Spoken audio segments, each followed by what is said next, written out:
Tabung kasih sayang ataupun TKS merupakan satu unit di bawah Biro Kebajikan di mana kutipan dana khas dijalankan di kalangan ahli perubatan untuk membantu ahli perubatan sendiri ataupun bukan ahli yang memerlukan.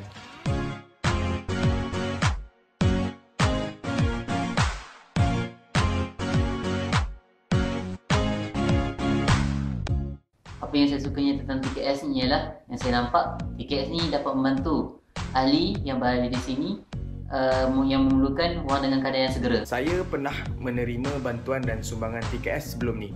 Alhamdulillah TKS banyak membantu dari segi keuangan dan sokongan moral. Sahabat saya yang hendak melakukan pembenahan ACL dan pembenahan itu memerlukan sejumlah wang yang banyak, tapi dengan adanya TKS ini dapat membantu meringankan sahabat saya yang memerlukan wang yang banyak dan Alhamdulillah pembenahan itu berjalan dengan lancar.